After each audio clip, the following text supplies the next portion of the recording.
This is Binghamton Now on News Radio 1290 WNBF Binghamton and WNBF.com.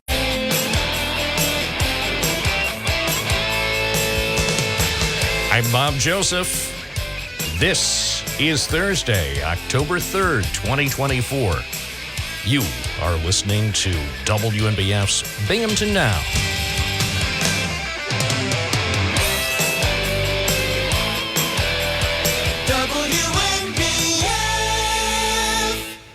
Good morning, and we welcome you to our live local talk program. As you probably already know, we do this weekday mornings from 9 to noon, and the idea is listeners are able to call and discuss things with the host. The host will carry on a conversation, a dialogue, and sometimes if you say something, the host might have a question or even a comment. So don't be alarmed. When you call us at 607-772-1290. Good morning. It's 9:14. You're on the air. What's your first name? Where are you calling from? This is Paul from West Windsor. Hi, Paul. I want to talk about the First Amendment. There's more on the ballot than just Kamala or Trump. The First Amendment is kind of on the ballot too, because for years now, even during the COVID, there's been a lot of talk about misinformation. But who decides what misinformation is? If we keep our First Amendment, there will be no such thing as misinformation. People will speak what they say, even though it may be not right. It may be right. There's a lot of things said about COVID that were incorrect. So I think the First Amendment is really on the ballot too, because I'm worried about this, because the Democrats are pushing for this misinformation thing, and I don't think it's good. So I think that's on the ballot. Besides a really important thing that's on the ballot. So when vote wisely, because Bob Joseph, you can get on your program and you can speak to anybody and you can say what you want. Bob can disagree and everything else. That's good. Let's keep more of that. But when you vote, it's going to be an important thing in your vote. So if I like the First Amendment, tell me how I should vote November 5th, because I like the First Amendment, and give me guidance of how I should vote. Well, I hate to say it over the national radio, but if I say I'm an election denier, I am. I am an election denier.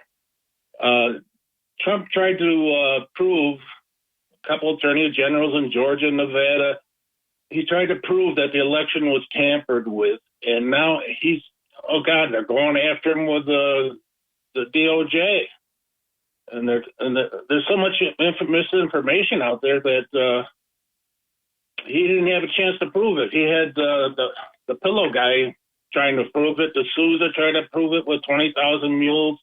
He had cybersecurity experts trying to prove it, but he couldn't get it into the courts.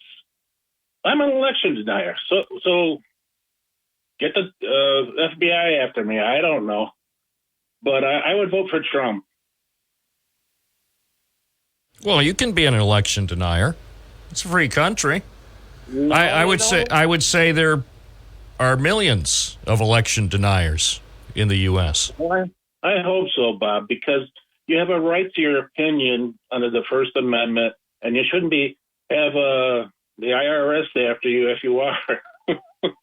I don't believe the IRS will go after you because you're an election denier. I think the IRS has bigger fish to fry. Okay, that's a good statement. And yeah, I understand how some people may come to the conclusion that if you're an election denier, that the full force of the federal government is going to be brought against you.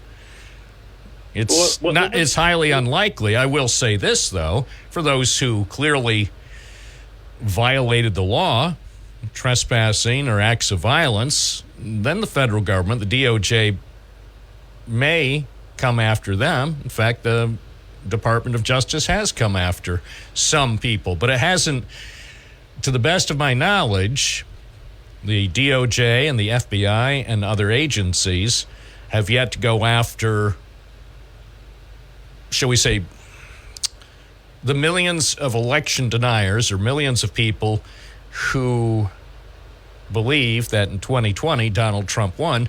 The average person who has that belief, I don't think has anything to worry about from the government. Well, that's reassuring because I'm one of them. Yeah. Yep. And election deniers, generally speaking, election deniers are granted access to the program. As you may have noted in the past, sometimes when people take the position on this program or on other programs and they call out, say, specific companies, it's going to be problematic because those companies have already indicated that they take a dim view. So you've seen what's happened with, say, when Fox News allowed people to go on their programs, several Fox News hosts, knowing full well that there was no proof that certain companies had done anything wrong, and yet they allowed, even though they had talked among themselves about the lack of evidence, they allowed guests to continue to put that on the air. And the company, I have to say, the company really had no choice. They had, in my opinion... Am I right that you were concerned about George Soros buying out those radio stations? You were concerned... I'm not concerned about George Soros buying radio stations. Okay, I thought you were. Well, I mean, first of all, somebody sent me a note. I can't remember if it was an email or on Twitter. I think it was an email wrongly suggesting that George Soros was buying WNBF. And it's like, no, he's not. Okay. But I'll say this, even if George Soros were to buy some radio stations, I don't think is a shining star. Your program's a shining star in the radio world because people can speak their mind and free speech. Thank you. I appreciate the call. Have a good day. You too. 920 WNBF. As far as George Soros and venturing into the lucrative American radio industry, I don't see it having any measurable impact on anything, except maybe some of those struggling stations may be able to stay on the air a little longer. I don't think Soros, if he succeeds, and I'm not sure what the status is, I don't think Soros is going to insert himself into the actual programming of the stations or the editorial opinions, but the radio industry, along with the traditional TV industry, there are thousands of stations, and if you look at the trends within the industry, especially in this era of the internet, so where there essentially are a limitless number of voices available to the American public, radio and TV stations don't carry the same weight as they did decades ago, because now people who have all different viewpoints now have the ability to hear viewpoints they never would have heard in the old days when programs were only transmitted over the air. Now, thanks to the internet and YouTube and other platforms, people can do podcasts, they can do video programs. So the media landscape has changed dramatically over the last 25 years. It's 9:22. You're listening to Binghamton Now on WNBF. 92.1 FM, 1290 AM, and streaming at WNBF.com. Foggy enough for you? Ooh, scary. Yes, there is some dense fog in the region. So if you're going to be out traveling, be prepared. Ooh. The dense fog advisory is in effect for the Binghamton area until 11 this morning, according to the National Weather Service. And this is not a test, and it certainly is not a drill. So if you have concerns about dense fog, please consult the appropriate experts. Otherwise, enjoy your life. Dense fog. As across the entire region, low visibility will make driving conditions hazardous in some spots. The dense fog has been slow to break up across the region, and now they say it could lift between 10 and 11 this morning.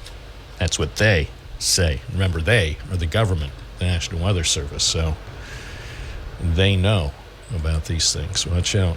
Dense fog. Naturally dense.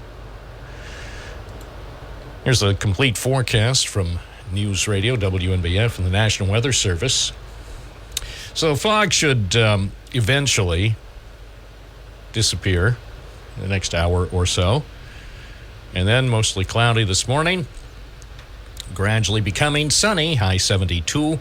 Partly cloudy tonight, more patchy fog, low 51. Partly sunny tomorrow. Again, patchy fog in the morning if you're driving around someplace early. Tomorrow's high 75. And the weekend still looks good. Sunny Saturday, high 68. Sunny Sunday, high 71. And right now in downtown Binghamton, 55, 13 Celsius at WNBF. Air quality is nice. Air quality index for Binghamton right now is 22. That's good. Doesn't get much lower than that. 9:27 at News Radio, WNBF and WNBF.com with a lot of information on the air with our local and regional updates. And, of course, online at WNBF.com. It's nice to see somebody is actually building a single-family house. How often do you see single-family homes being built in Broome County? Not often. Not very often. But we did the story about a project that Mike Malarkey has going on in Endwell. And you can see that at WNBF.com, some of the work that was underway. Would be nice to see more single-family homes being built in Broome and Tioga counties. There's a housing study that was done a few years ago. I think it was released in 2017, because we do have big challenges when it comes to housing here, all types of housing. One section of the Broome County housing study focused on single-family housing. It said there's a low inventory of single-family houses on the market that meets the needs of select target market groups. The shortage is being driven by a stagnant domino effect and a bunch of factors. A bunch of factors, including higher prices for new homes and hiring trends. Out of the county hiring by area employers, primarily young professionals, engineer, middle management, and healthcare professionals. So they come into Broome County and they are looking forward to working here, and they also are fortunate to have secured a high-paying job, well, they'll look for a single-family house, and then a lot of other people around here, maybe renters who want to buy their first house, they get priced out of the market. 9:30, WNBF, Binghamton. Back to the phones. Good morning, you're on the air. What's your first name? Where are you calling from? I'm John, and I'm in Binghamton. Thanks for the story, because we've been waiting for the remnants of the private sector to show up. And there we go. Unfortunately, the guy's competing with nonprofits and with the government. And where are these bozos in the town of Union and in Broome County government that have done everything they possibly could to stamp out home ownership and construction? One thing about buying a new house is that essentially you know how much the guy made on it, because you can decipher the land costs and, go and look at the major home builders' public reports. So you're buying a product and you know how much the guy is making. So there's no worry. It's not like a flip where someone is putting an inordinate amount of money motivated by cable TV shows. Oh, don't get me started on those shows. Yeah. And, it's interesting. The things, RFK Jr. blames BlackRock for the buying up the houses, but it's more than that. It's Airbnb, and it's these flippers that are they're convincing. You've got. Look, a real estate license is a license to lie. You got to give people credit for getting the gullibles into neighborhoods under these scenarios that the neighborhood is coming back or whatever. It's happened to a tremendous degree in Rochester, where people bought that pig in a poke. But I've often remarked around this, and if there really was a housing shortage, and it was so severe, and the politicians wanted to do something about it, these are the things they do. The city of Binghamton sells empty lots. If your neighbor's house burns down, you can buy that adjoining lot for $500. Doesn't even cover the closing costs. City does the legal work. It would seem to me that they wouldn't do that at all, that they'd find a builder like this guy and say, hey, we've got some lots for you. Why don't you take a shot down here? But no, they won't do it. So you really have this, pardon the pun, confluence of interests, nonprofits, government grants, and what is the nonprofit's advantage? Well, not a nickel most of the time for school and property taxes. That's quite an advantage. But here's the real reason. You've got to understand that when I complain about, this is not just a mindless harangue, Bob. When I complain about local elected officials, people get tired of hearing me. I know that. That's obvious. But here's the stat that you've got to know about Broome County. And this is by New York standards. Of 62 counties in New York State, all going through every kind of flux imaginable, Broome County reigns supreme with an average taxation rate of $14,000 per residential unit, no matter where the hell it is, versus, again, New York State to New York State, 8,400 in other areas of the state. So you see what they're doing here. They talk about, Garner will talk about how he's decreased taxes each and every year, these de minimis amounts. What they don't say is that they've got the highest taxes in the state, and that's what's choking the residential real estate market. And that's why they're creating even more potential potential debacles like these workforce housing units. That's something that a socialist like George F. Johnson wouldn't even do. I mean, he put you in your own home. He didn't want you living in a complex by the factory, so you could walk to work every day. All right. Well, I appreciate, your perspective. We'll see what others have to say.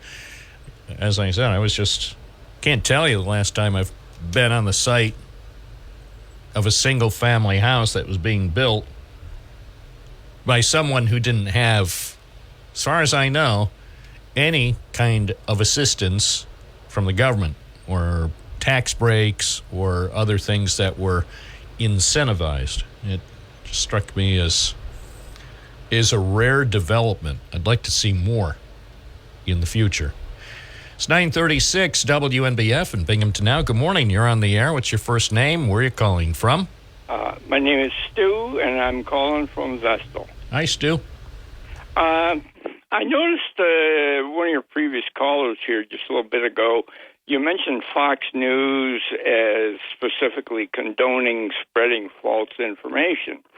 What I don't understand is why or how you cannot also include media outlets like CNN and MSNBC for spreading the false Russia collusion information for years, and also Facebook and Twitter for blocking the Hunter Biden story prior to the 2020 election. Those have been proven completely false and unwarranted.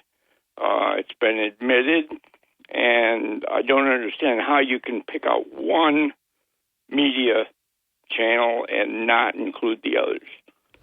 Because only one has had to pay $787.5 million for the lies that it put out.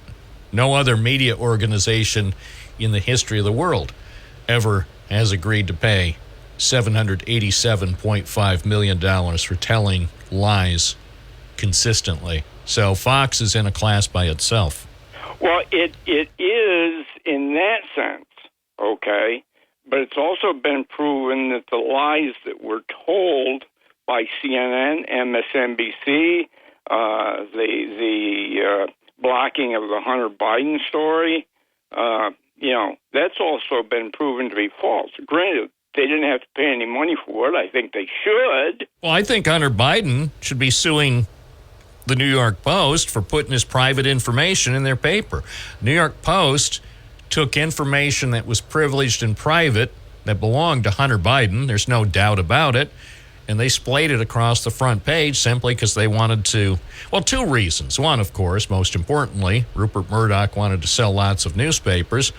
And then secondarily, they wanted to embarrass the Biden family.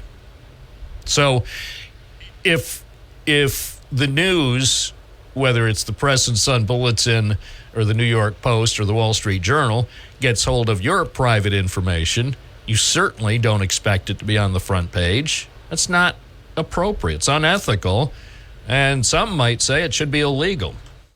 Well, maybe I'll give you that, okay?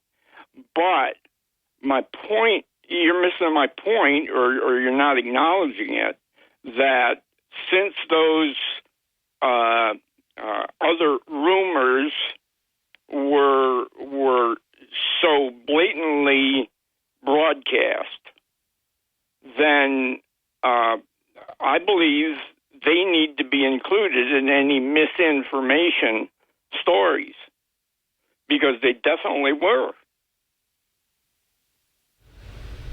Well, we could do a whole program or an entire series of programs that focus on misinformation, whether it was intentional or unintentional in the media over the last 100 years in the U.S., but I'm not sure. I'm not sure how many listeners would pay attention to that. Well, I think what you're saying, though, is you don't believe that misinformation is worthy of mention. You just mentioned it. If I thought it was unworthy of mention, your call would have been terminated. But instead, we're talking about it. We're having a conversation, so it's worthy of mention.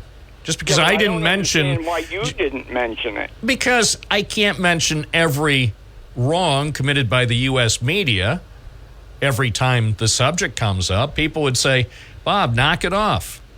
Also, I give our listeners credit that they know news organizations like CNN, MSNBC, CBS News, the Washington Post, New York Times, they've all had high-profile cases where journalists have, I'd like to use a stronger term, but we'll just say made mistakes.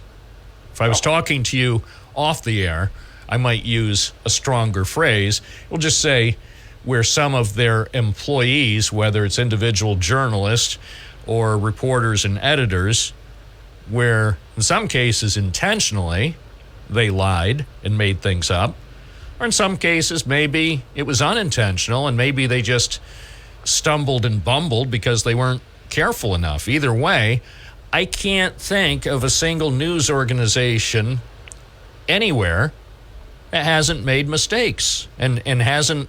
And again, in most cases, I'm convinced that they were mistakes that happened without malice. It wasn't part of some sort of conspiracy to mislead or deceive the public, but in some cases, yes. So, but again, we could do a whole show on that, but only you and I would be interested.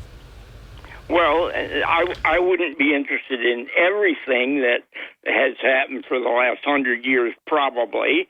No, I understand, but even you probably wouldn't either. No, and so, but I'm just.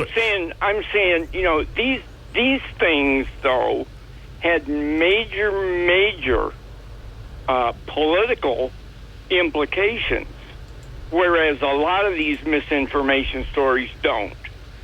Well, okay. Unfortunately, for the one involving Dominion, that had terrible implications. I mean, you can't tell me that anybody who works at Fox News or worked at Fox News when it happened, when they were putting out false statements repeatedly, it was not just one or two, it was a nonstop drumbeat of lies about Dominion.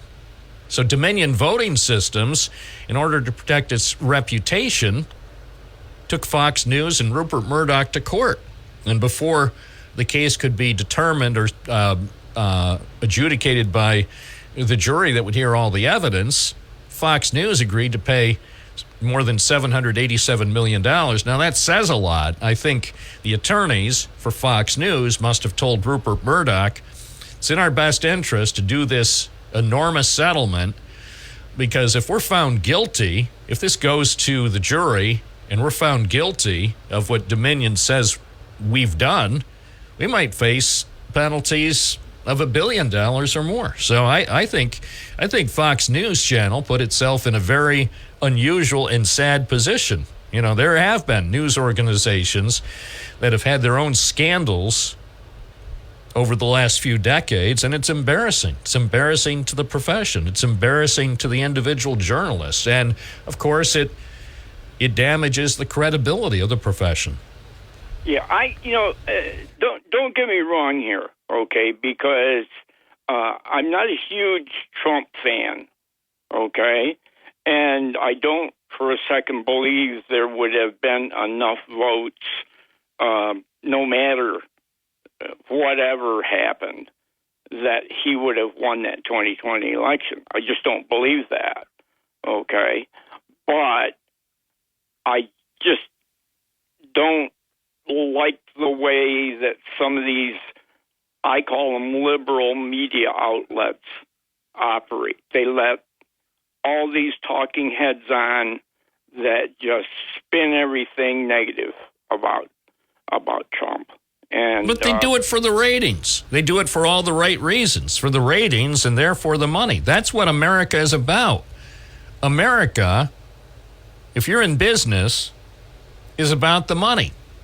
That's our system. This is a capitalist system. For those who embrace capitalism, you have to understand whether it's CNN or MSNBC or the Washington Post or the New York Times or Fox News, or Newsmax, there's only one thing that's important: the number of people they can get in their audience, so they can make the most money by selling that audience, the impressions made from their audience, whether it's on air or online, to advertisers. It's only about the money.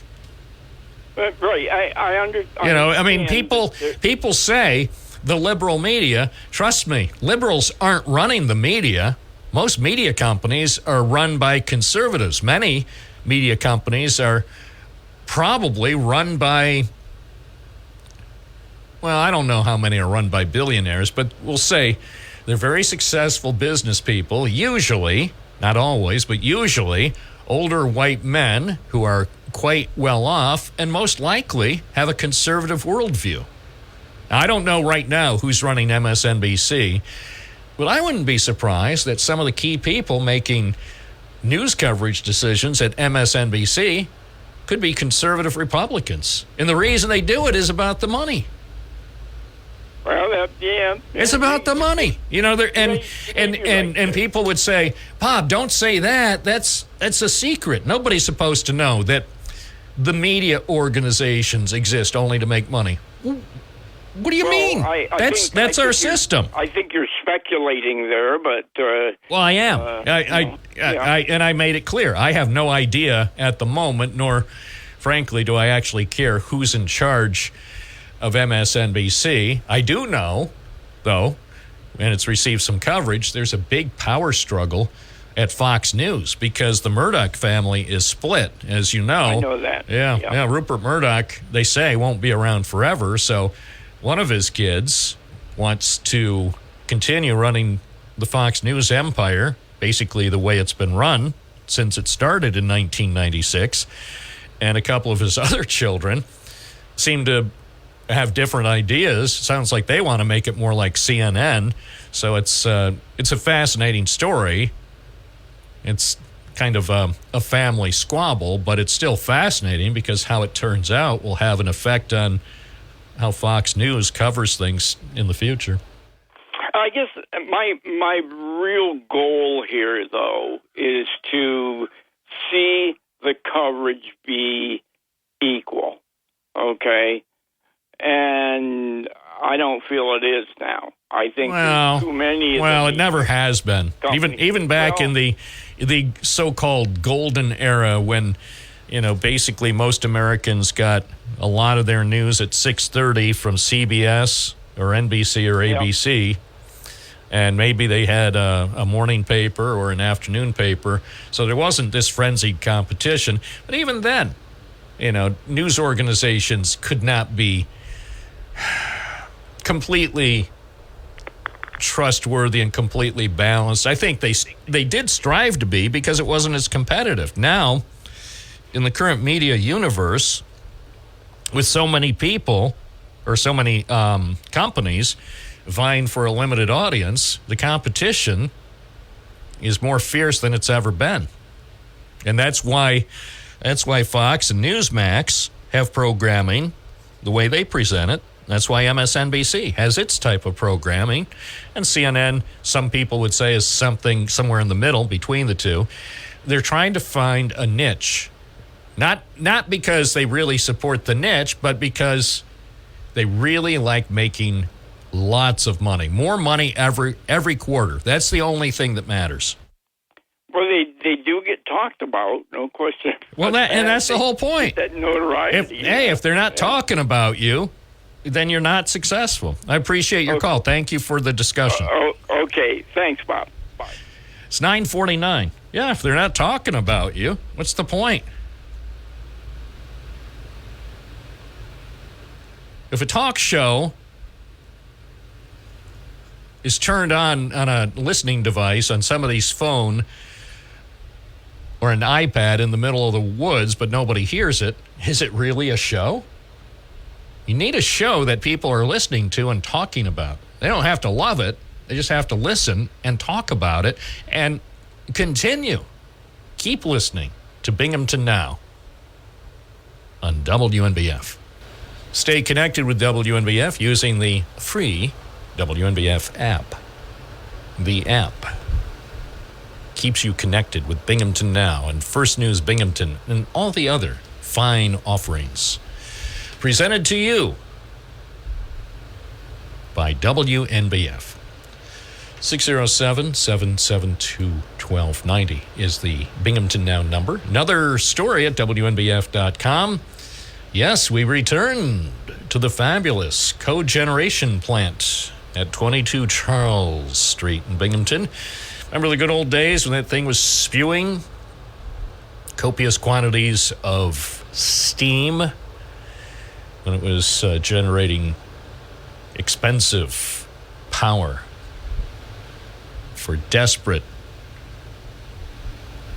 electric customers, residential and business customers. It was a spiker plant. So a company from California that bought it thought, hey, I know, we will run this for a few days a year, only when electricity is at the highest possible price, and will make a lot of money, even though it's not going to run probably for more than 50 weeks out of the year. Then somebody pointed out to him, hey, that business model just isn't working. But I enjoyed it in the winter when you could see that steam.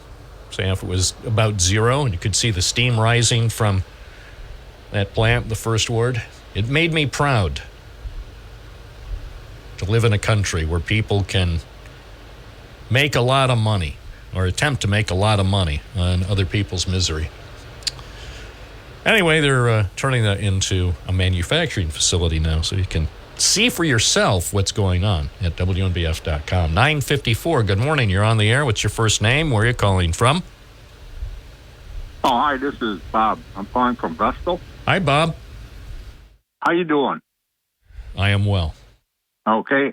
I called, I just want to find out, I was over to the Barnes & Noble down at Vestal Plaza down there, and they got all these great big camping trailers set up down there. They're big black and white ones, whole bunch of them. And I was just wondering if anybody knew what the story was on all them campers down there.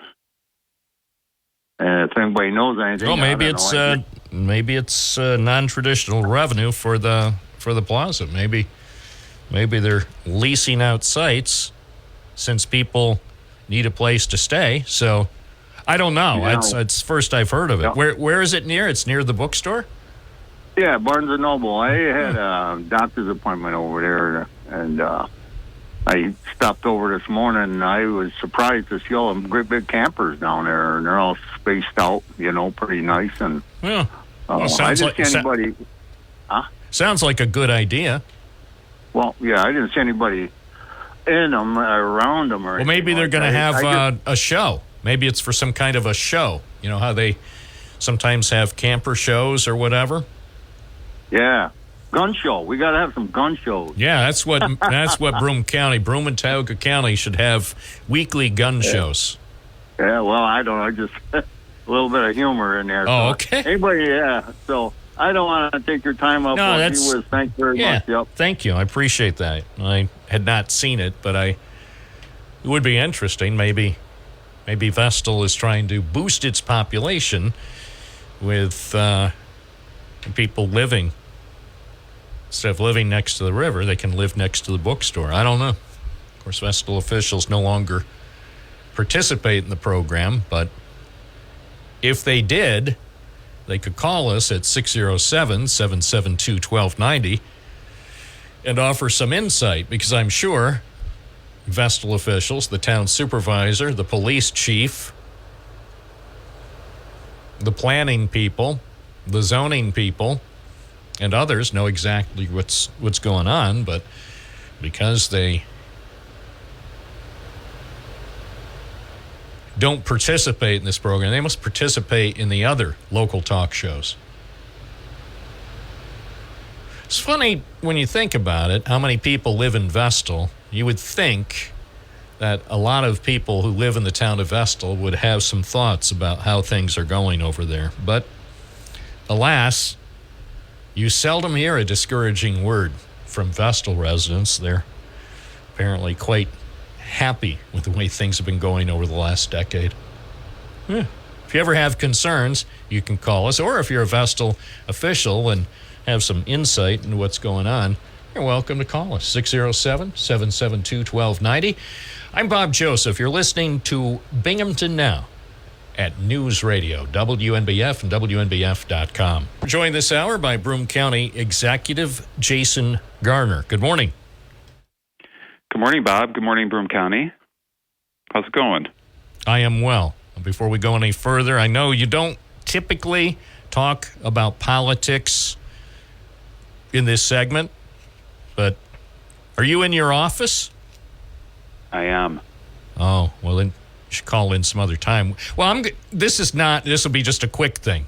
And this came up just in the context. This is not you seeking, a political thing. It's just a quick thing because, sadly, this might be the last time I ever speak with you before the election. Oh. I thought you were in trouble or something. Well, always, but the program will continue. I was just thinking last night, I said, because I looked at the November calendar, and I said, well... we might speak after the election. Yeah, 2 days after the election would be your next scheduled opportunity. I'm not saying we won't talk between now and November 7th, but your regular monthly update would be the first Thursday of November, and it happens to be on the 7th. So, again, for those who are concerned, this is just important. I mean, from a journalistic standpoint, it would be journalistic malpractice not to talk about the. You're facing this tough re-election campaign. So, just give me sort of an overview how this year's re-election campaign compares to the even more unusual election campaign that occurred in 2020 during COVID. Yeah, I mean, the last two election campaigns with this one have been very odd. I mean, in 2020, it was during COVID. So all the usual things that you do to run a re-election, we couldn't do. And this year I don't have an opponent. So it's been an odd two re-election years for sure. Yeah. Does that make your life tough? To not have to it does. Focus it's at least some of your energy on trying to secure another term? It certainly makes things a lot easier to be able to do the job here, right? But it makes my life easier. But it's a busy job. So any distractions or anything like that, having an election, a countywide election, obviously just makes things a little bit more difficult. But I've got a good working relationship with the county legislature. They've been really good to work with, and I have a good working relationship with our state leaders and federal leaders, and our town and village leaders. So I'm looking forward to the next 4 years. Well, now we'll expand the discussion, so it's not just political, but looking back, since you were elected first to the position of county executive nearly 8 years ago in 2016. So looking back over the last nearly 8 years, what do you think have been your biggest accomplishments? Again, the fact that you're running for another term unopposed sort of makes this just kind of historically looking back on what you think were the most important accomplishments, maybe the three most important accomplishments since you took office in January 2017. Well, I think I guess I would say that it's nothing really specific, but I guess I would say the thing that's helped me out do anything that Broome County has done over the last 8 years is to be able to work with members of both parties. I think that's really important, and it's a necessity because the certainly our county legislature is a majority Republican, but there's Democrats in Broome County is like it's half Republican, half Democrat, and it's just been a really good thing to not look at people because they're Republican or Democrat, but look at people because they have, they live where you live and they care about the community, and you just want to do things that are going to help the community without letting politics get involved. So that, just kind of putting that out of the way, I guess the three things are, I think the first thing is, really passing really good budgets over the last 7 years. The property tax rate's gone down over the last 7 years, 24%. We've really built up the fund balance. So, working with the legislature, we have really got the county financial position in line and, doing well.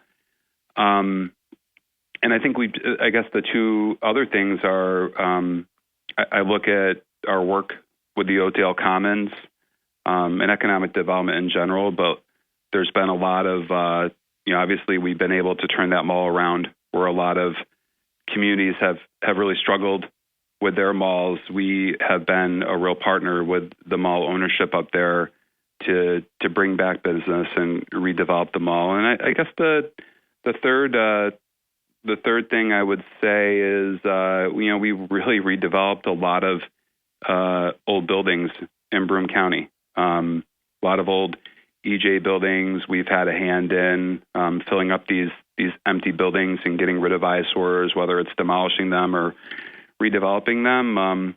I think those are really really important. Things that we've been able to work together to accomplish. Since January 2017, what's been the biggest disappointment? The one thing that perhaps you had hoped would happen but has yet to happen that you would look forward to trying to address in the next 4 years? I think the biggest disappointment is and something that I'd really like to work on is, getting more service at the airport. It's been something that, we've kind of gone back and forth on.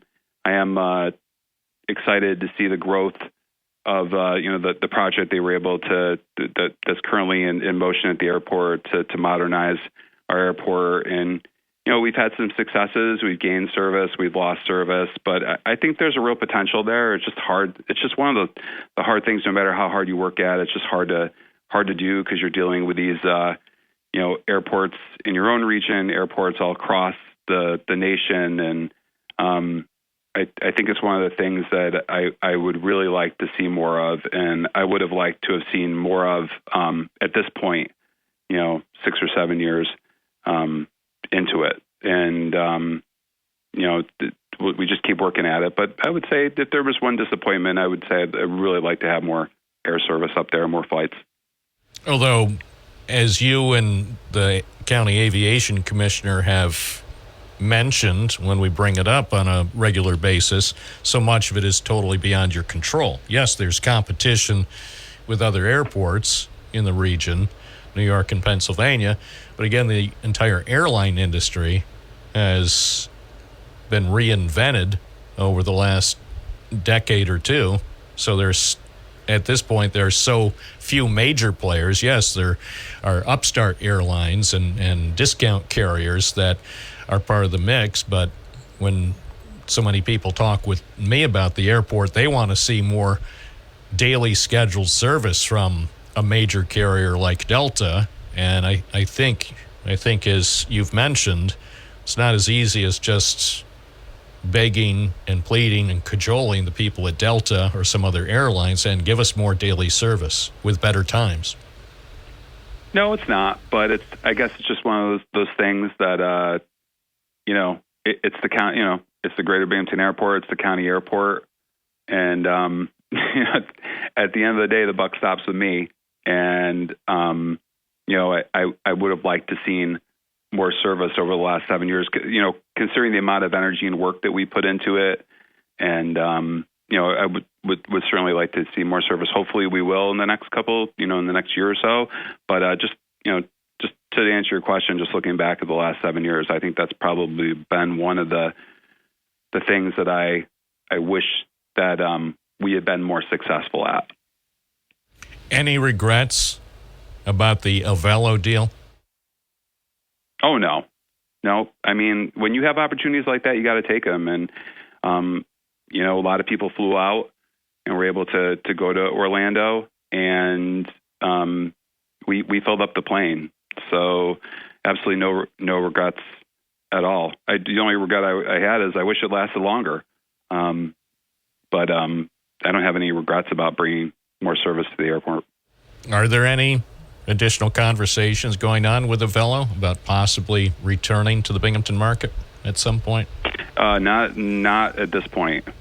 We have conversations with a lot of other airlines, but Avello seems to be changing their model, and we have to look at routes that we know our population here is going to go to, and the model that they look like they're moving to. They moved a lot of their flights outside, out of Orlando into different areas, and at this point,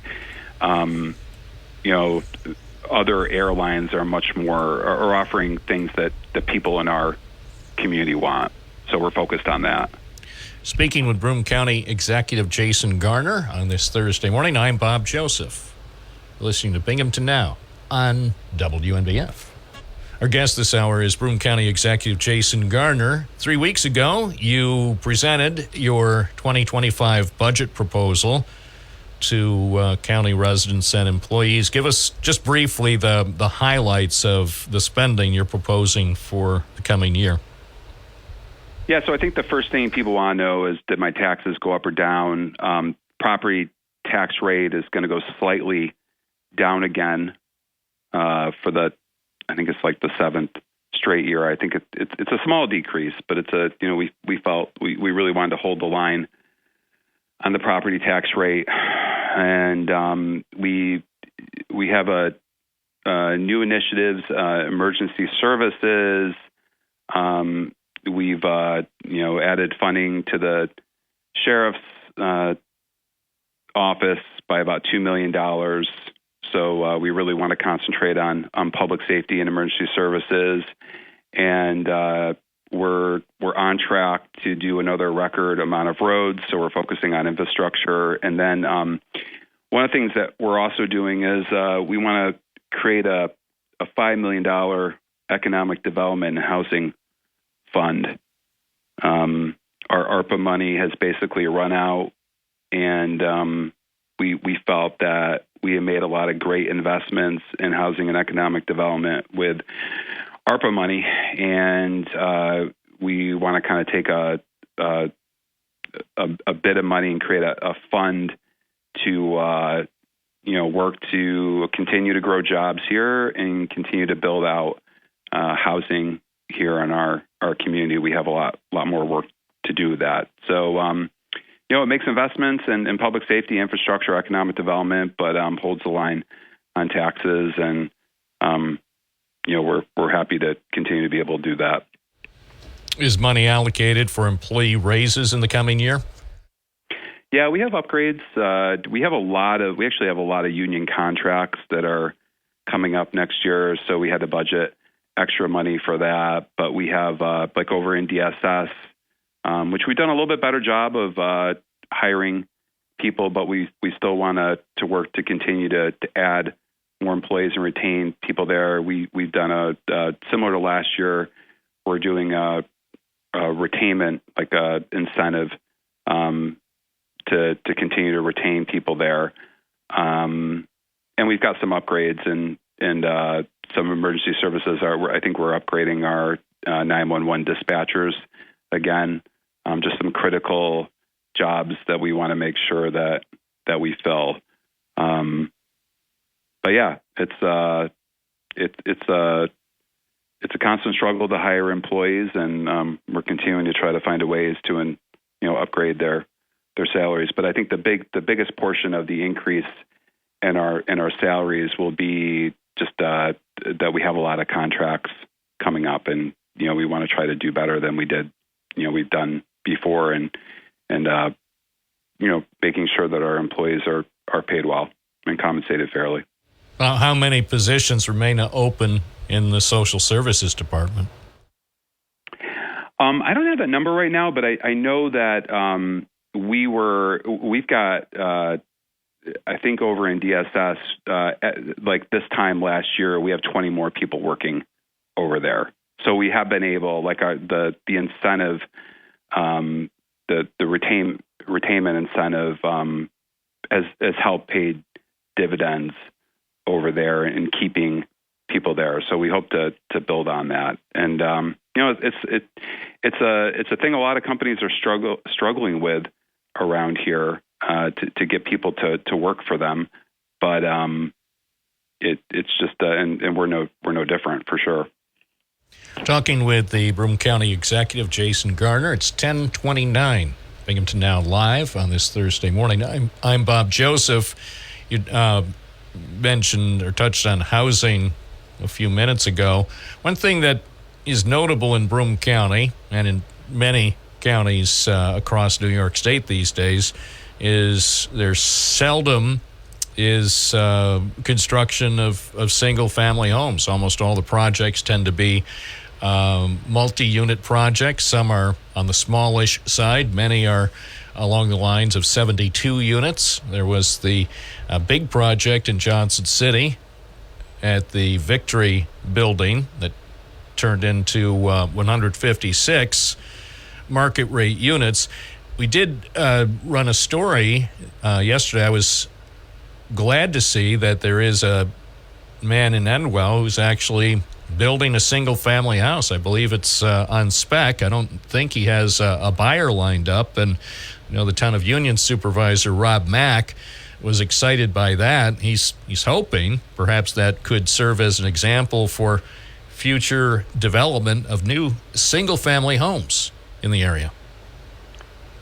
Yeah, I mean, over on the county website, we have something called the GIS portal, and you can actually see the number of new home construction by municipality. And we do have it's not a lot for sure. It's certainly not enough, but we do have there is a number of single-family homes that are constructed throughout the county. I thought it was interesting that somebody was building a house without a buyer. Usually when new homes are constructed here, it's because they have the money, they do it themselves, they hire a contractor, right? But it's unusual to see the article that you had published, I think yesterday, about somebody just simply building a new house on spec.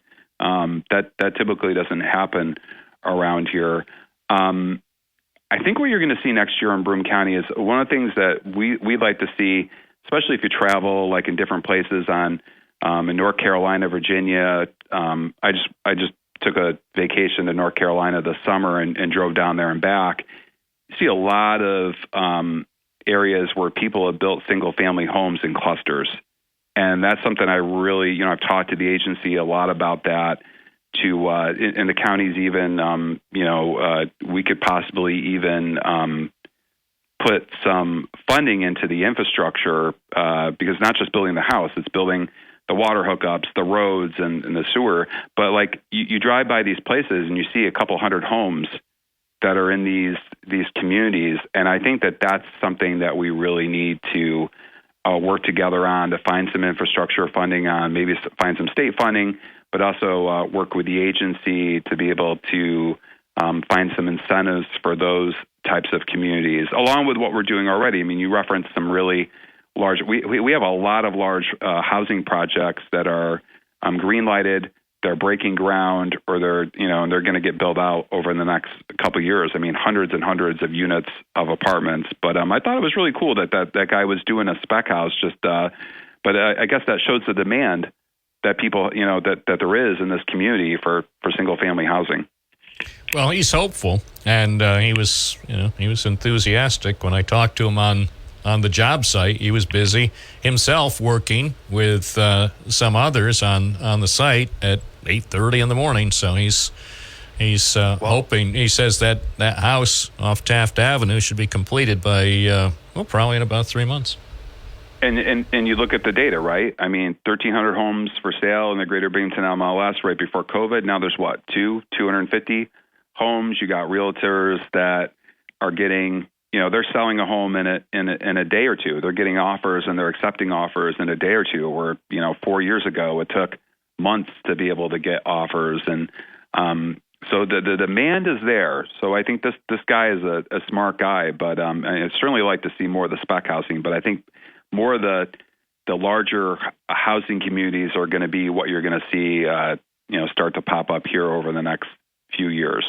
A Broome County housing study that was released 7 years ago noted about single-family housing. Even then, pre-COVID, there is a low inventory of single-family homes, and one of the points it made in that review, no new subdivision development or even individual spec houses being constructed below $500,000. And I am aware of several single-family homes that are, shall we say, in the range above $500,000. But let's face it, well, that's great. That's great for our communities, whether it's town of Vestal, town of Binghamton, town of Union, town of Shenango. Those are not going to be starter homes, and they certainly, it's good for the jobs that are created with the construction, and it shows confidence in, we'll say, Broome County.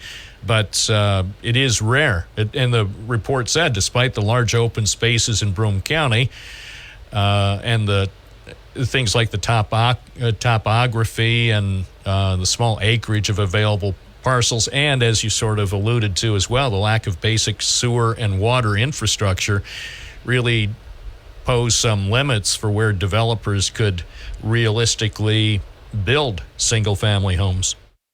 Right, and really you have to. There's a lot of different ways to attack this, and like yesterday, I was with the land bank, and the Broome County Land Bank just announced a house that they had, we had, sold.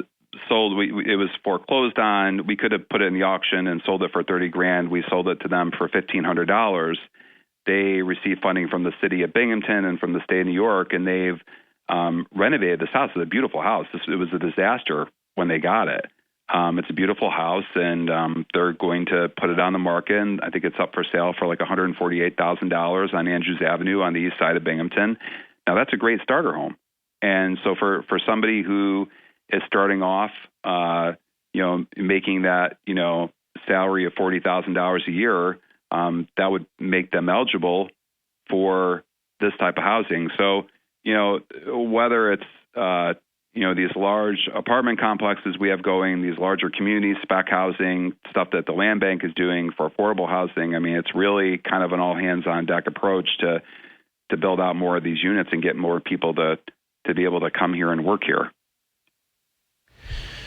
Is the county currently working with one or two private developers to come up with a project similar to what you mentioned, where, say, a cluster of homes could be built on the appropriate acreage?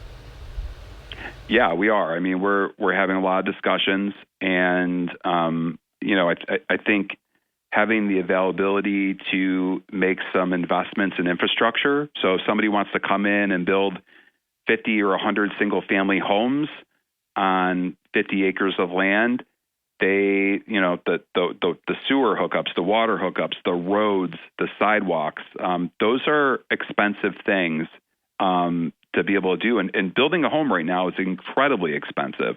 So there's got to be a way that, the county can work with the agency, the IDA, and local developers. And we have been having a lot of discussions, and I think over the next year, you're going to see some projects come out of those discussions. Yeah, I think one developer in particular is getting pretty close to finalizing his vision. Yeah. I mean, there's certainly developers that are interested, but they at the end of the day they have to make money out. Nobody's going to do something like that without the ability to make money. So we think that there's a way for us to be able to do a public-private partnership and partner with developers to build out these large single family home communities for sure. We'll continue our discussion with Broome County Executive Jason Garner in a moment. You're listening to Binghamton Now on WNBF. WNBF.com at 9:41. This is Bob Joseph with a few questions and topics for Broome County Executive Jason Garner.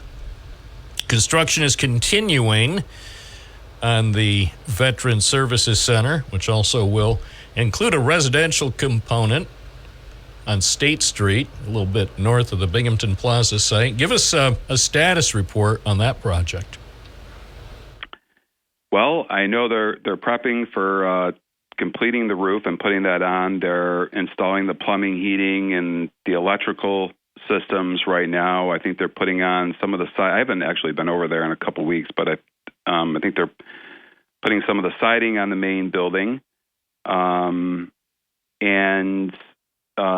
Another piece of news is that we, as you know, the other component of this is the tiny homes that will be built and completed before July of next year. But we have a great organization that's going to be coming in and working with the veterans on the housing component called Soldier On.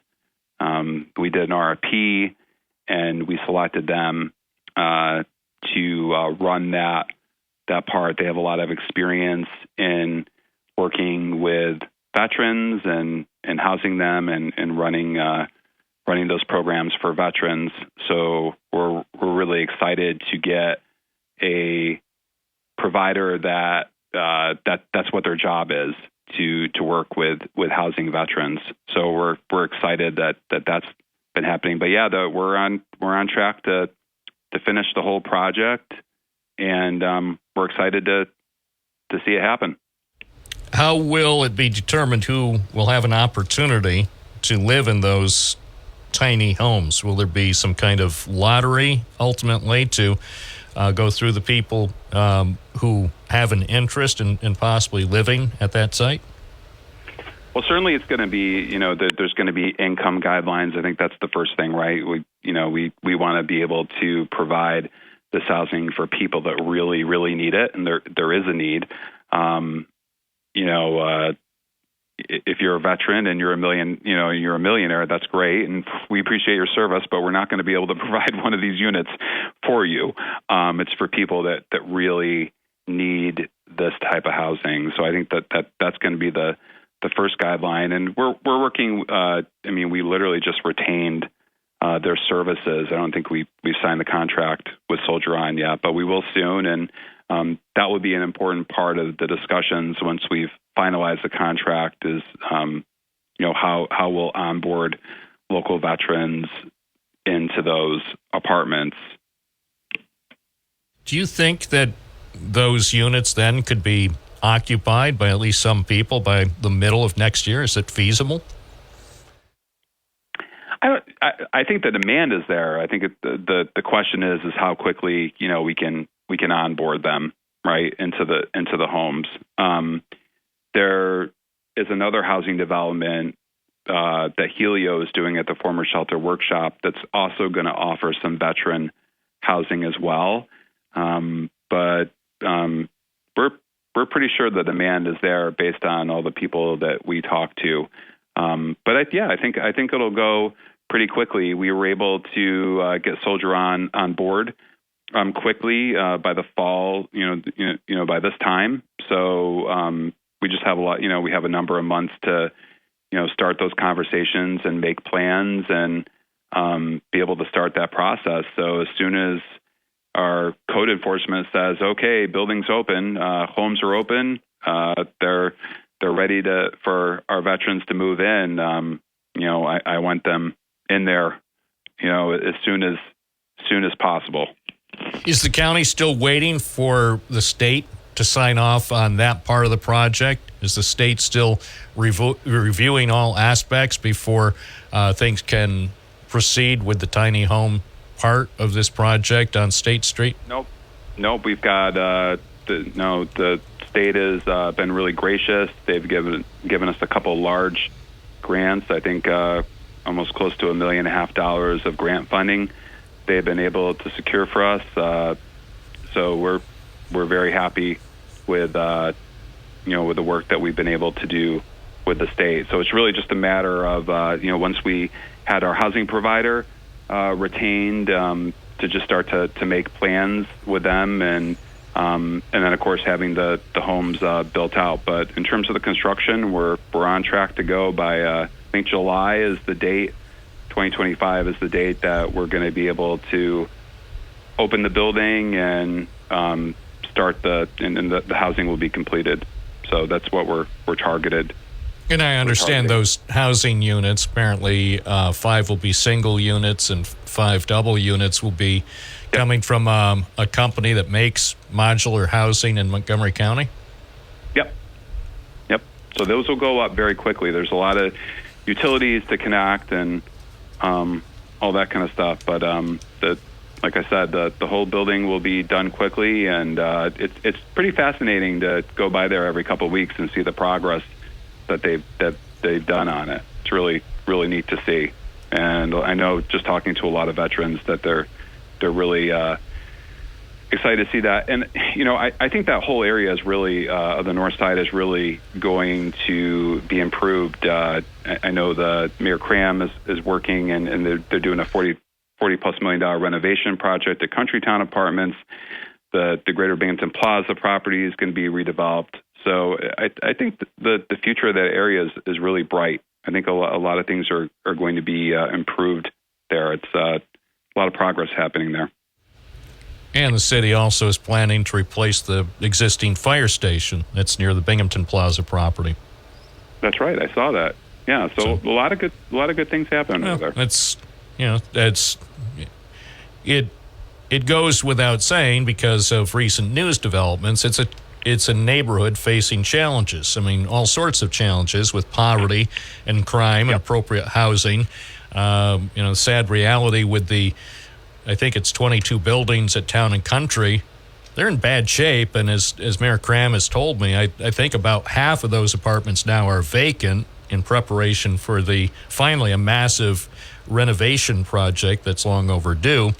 But in the meantime... And that's a really good point you made, because that's a renovation project, but if you got a couple hundred units and half of them are vacant, that's actually like adding 100 new units to what you already have, because I think half the units are in such bad condition, people literally can't live in them. But yeah, I mean, I think I used to represent the north side of Binghamton when I was on the legislature, and north side's had a difficult time. And but I think over the last couple of years, getting the grocery store, some housing projects that have gone up there, and then the Veterans Center and Countrytown renovations and the Binghamton Plaza, I think those are really, really positive developments and are going to be good for the community there. Well, a lot of people don't realize just how many units there are at Town and Country. It's 253 apartments. It's 8.5 acres. So if indeed about half are vacant right now, that could be more than 125 units. And the mayor has told me, he said, well, after the project is done and the units get back online, I mean, if you have 250 apartments that finally are in good shape, that could provide housing for several hundred people, adults and children. Absolutely. And, we've seen some of the issues with crime over there. And I think, I think crime happens when areas get run down. And I think when you really start to put attention at areas and you build those areas up, there's less crime. People care more. Good people move into the area. Well, and you address an issue, a true issue of hopelessness. I was talking with people over there yesterday after the tragedy that happened earlier this week with the shooting. A man just sitting in his apartment minding his business Monday night at 10:15, and he winds up being hit by a stray bullet from something that happened out in the parking lot, and people are devastated. And people, gotta say, there are a lot of people right now who are hopeless and angry at that apartment complex, but at least I do know that there should be a very big announcement coming soon about the project. And I think even though most Binghamton residents very rarely think about Town and Country Apartments. They're going to start hearing more about it, and hopefully the situation will improve. Getting back to the Veterans Center, I did stop by there. I was actually on site less than 2 hours ago. Oh, wow. I mean, I left the site, believe it or not, at 9:01, so I don't know how I could leave the site at 9:01 or 9:02 and start the program, but through the magic of transportation and carefully timed traffic signals, I made it here. But I took some more pictures and video, and we'll have that on our website this afternoon at WNBF.com. She pointed out the roof is expected to go on next week. They have the foundation for a utility shed poured, so a lot of the utility work will go forward, and it is amazing how much additional progress has been made since I was at that site 2 months ago. So we'll have that story posted on our website probably late this afternoon. That's great.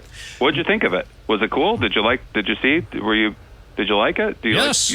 I'm impressed. I'm impressed because I remember what the place looked like. Well, first of all, I remember years ago what it looked like when the State Bowling Center was closed for so many years, and then that was torn down, and the place was just an empty lot, which, for people who don't know, it's located really just north of Town and Country Apartments. So if you're not familiar, it's near Town and Country Apartments and basically across the street from Binghamton Plaza. So, we'll have a positive impact, I think, on the neighborhood starting next year. One other big county project that I continue to monitor closely, and I was over there yesterday morning, West Endicott, a Grippen Park project is moving forward.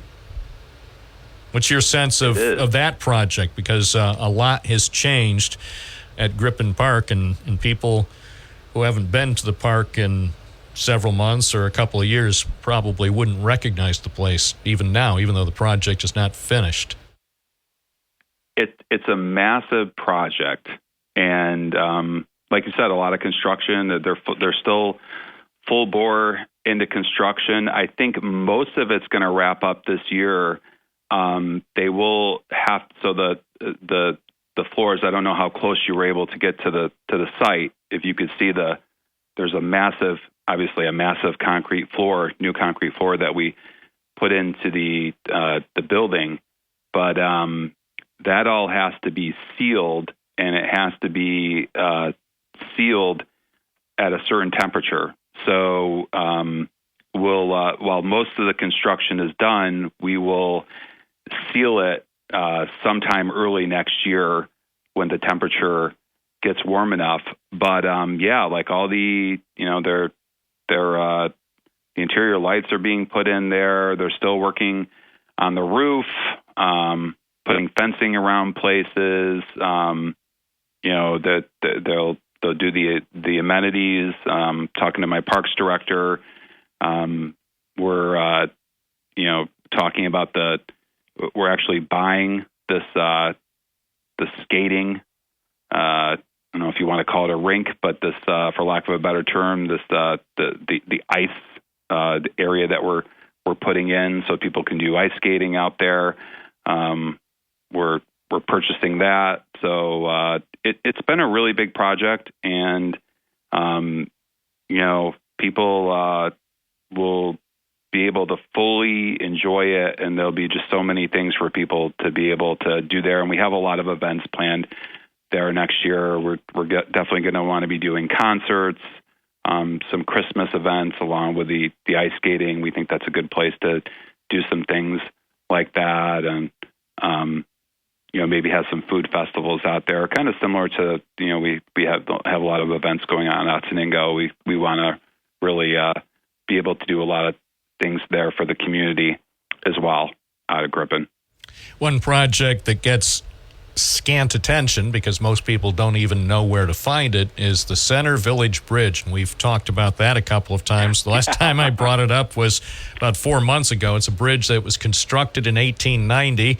And I know the county is committed to demolishing the structure because it's been replaced with a modern bridge almost next to it. But last we knew, there was some study about a mussel study, of all things, in the Susquehanna River. So that was sort of holding things up. I know that review was supposed to be completed in August. Have you heard anything more about what the status of eventually demolishing that unused Center Village Bridge, what that is? So the state continues to review the mussels.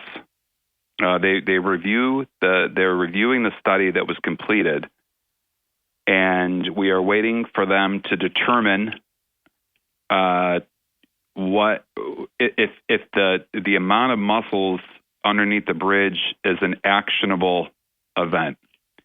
And so I said, well, what does that mean? And they said, well, our DPW said we may have to move the mussels to a different place. I didn't know mussels were that important of a species, I guess. But so we're just kind of waiting for the state to make a determination on whether we need to do some, for lack of a better term, mussel moving before we actually demolish the entire bridge. But we're ready to go. We're just waiting for the state to determine whether or not something like that has to happen.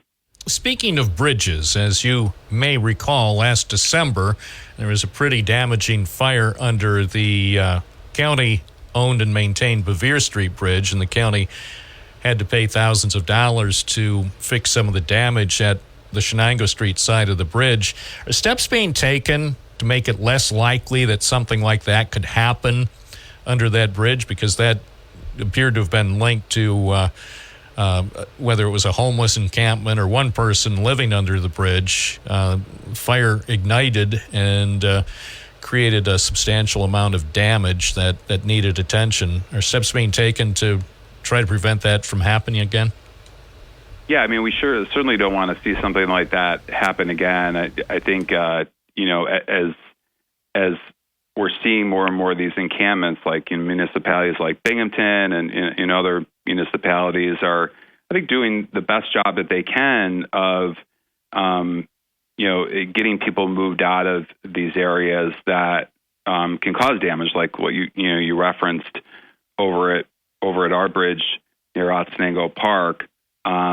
It's just a tough thing because, obviously you can't, monitor these things 24/7. I mean, that particular event, happened in a very, very quickly. But I think the best thing that we can do there is people are building encampments to try to get, these encampments taken down and get people into safe housing so they don't do things like they did at the bridge back in December.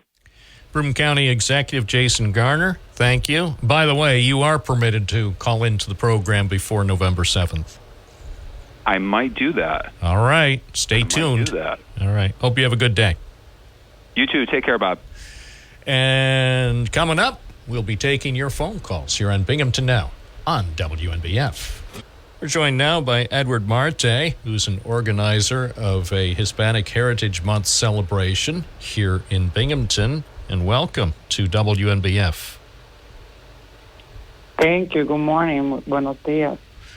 Well, good morning to you, and it's a pleasure to have you on our program to let our listeners know about a special event that'll be coming up in just over a week. It'll be held in Binghamton's First Ward. We'll have the address in a few minutes. Tell us a little bit about the work you and some other people are doing to organize this special event that'll be taking place on Saturday, October 12th. Okay, so good morning again. My name is Edward Marte, and some of the work that we're doing is getting some of the local restaurants, like the Mexican restaurant, to collaborate. Also, some of the locals, members from the community will provide traditional food. We will have music, dance, performance, and, we're working hard to get the community together and everybody to come and enjoy the different traditional food and desserts, like here. So will the event be open to children and adults? Yes, the event is for everyone to come and enjoy. All right. And I see that the proceeds are used to help young people in the Dominican Republic. Yes, so this is my second year. This year I brought 230 backpacks to the children. So the money that will be raised there will be used again for next year school supplies drive back in the Dominican Republic. That's where I'm from. And I understand that you actually grew up in the Dominican Republic. Tell me a little bit about that. Yes, I grew up in the Dominican Republic. I was born and raised there. I also went to middle school there. I went my first year in high school there, and then I moved to Binghamton in 2013. I went to Binghamton High School. Then I went to SUNY Broome and then transferred to Binghamton University. And that's why I'm passionate about helping my people in the Dominican Republic as well, helping the Hispanic community here in Binghamton. And now here in Binghamton, you're teaching Spanish to young people in the city. Yes, I work at West Middle School 20 week, and then I work 20 week at East Middle School. Well, we also did a Hispanic great. Heritage Night celebration yesterday here in the school. Well, that's great. That's great. Well, I think it's nice that this celebration will be held coming up October 12th. It's going to be at the Polish Community Center at 347 Prospect Street in the First Ward. If people want to attend, what should they know about tickets for this special event? Everything, they can purchase the ticket at the door. People just come in and just, pay at the door, and then they don't have to pay for the food. The food will be included, and soda or water will be also included, and dessert. How many people do you think will attend this year's event? I want to say at least 200, a little bit more. Last year, I organized the event, and at least 200 people was there. And there will be also students from Binghamton University that will be there as well, representing some of the association and the organization that they have at BU. A Binghamton Hispanic Heritage Month celebration to recognize the accomplishments and contributions of Hispanic Americans. It'll be held on Saturday, October 12th from 6 to 8 p.m. at 347 Prospect Street. People, in many cases, probably have been there for other events. The Polish Community Center on Prospect Street. Edward Marte, thank you so much for being with us on Binghamton Now. Thank you so much. I really appreciate it. Thank you for the time. Hope you have a great day. See a lot of people there. Thank you, you too. 11:16 at News Radio, WNBF and WNBF.com, serving our community for nearly a century. This is Bob Joseph. Phone lines are open now. If you have topics, we have phone lines. Go ahead, test them out. Go ahead, make that call. 607-772-1290. Binghamton Now at 92.1 FM, 1290 AM, streaming at WNBF.com. As we go back to the phones, Martin in Binghamton, you're on the air. Hey, good morning. Yeah.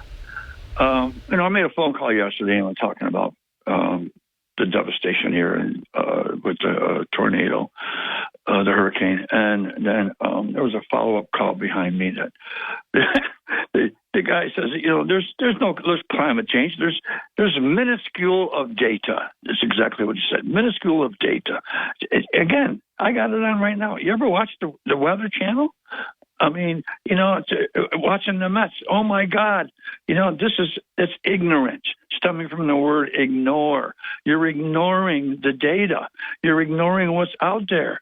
I mean, they have so much data that helps us to prepare for storms and everything. I mean, like just watching it this morning, I just wrote a few things down here.